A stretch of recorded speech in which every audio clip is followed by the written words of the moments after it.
I just saw a game by Solid Roots. It caught my attention, and let me tell you what I found out about it. Fright!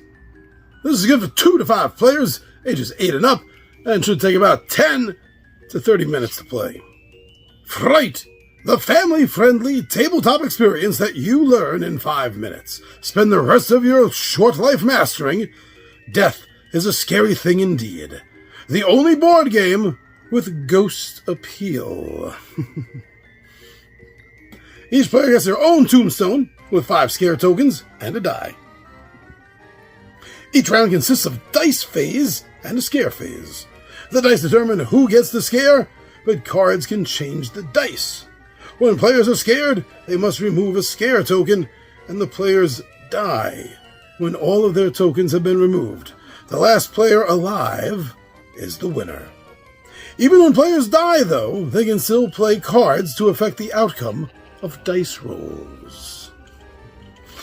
Alright, that's a short, concise little setup there, but it tells you a lot of what you wanted to know. But I wanted to know more because I like the sound of this. I like scaring dice and tombstones, and so I decided to look into it. And I found out a few things. It seems like, from what I've been reading, that this should be an excellent Halloween game, especially for kids or families with children in them. It's a great game of chucking dice and casting cards down onto that table. Those are things that I absolutely adore, especially chucking dice. I mean, who that plays games doesn't like chucking dice? So that's always a little bit of a bonus. That's always good. I like to see that in a game. Now, this is an elimination style game. It's a competitive game. It's a game of elimination. Now, that's usually a bummer.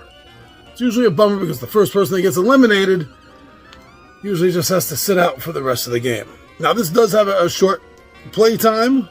It was listed as 10 to 30 minutes, so maybe you're not sitting out that long. But in this game, you actually don't sit out just because you died and you became a ghost. You're still able to use your cards. From what I've been reading, you still play the game by using your cards. You can't roll the dice, you can't try scare tactics or anything like that anymore, but you can affect the dice rolls as a sort of poltergeist or ghost.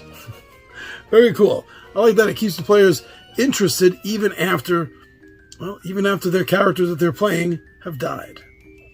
Now, I've also been seeing that reviewers are saying that this is an easy game to learn. It's not that tough. The rules are rather simple, easy, and they flow. It's a good game to teach people, to teach someone in a matter of moments. It seems to be what a lot of people are in agreement with, is the fact that even though the rules of this game are light, they're easy, the experience of trying to master strategies in this game, that's where the true strength of this game seems to be coming from, is the strategic depths that one can go to in order to try to win the game. That sounds wonderful. Sounds a little tough and easy all at the same time.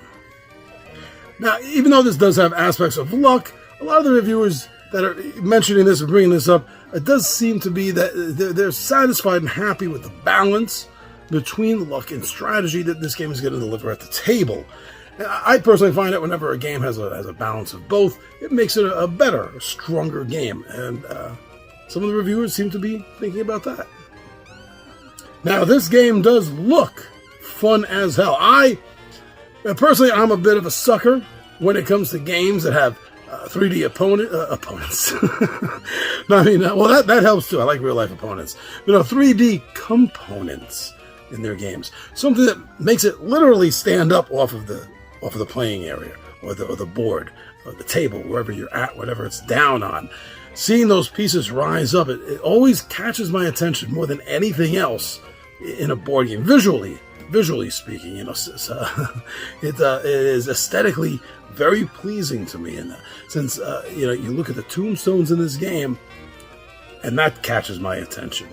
The components all look great. Actually, they did a good job of the components. I like the way they look. They didn't half-ass it.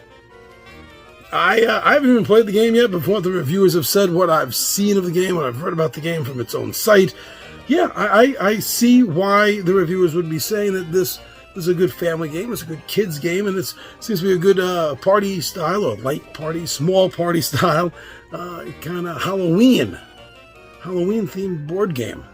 That's great. That's great, because you can play Halloween games any time of the year, but especially for that one whole month of October. Yeah, it gets thick with these games then, doesn't it? That's what I've heard about Fright. It looks good. It sounds good. Go find some more information if anything I've said here caught your attention. That's what this is here for. I don't own the game. I haven't played the game. I don't know the game. I'm just reading things about games that catch my attention. And that's what caught my attention. Those are the things I like about Fright.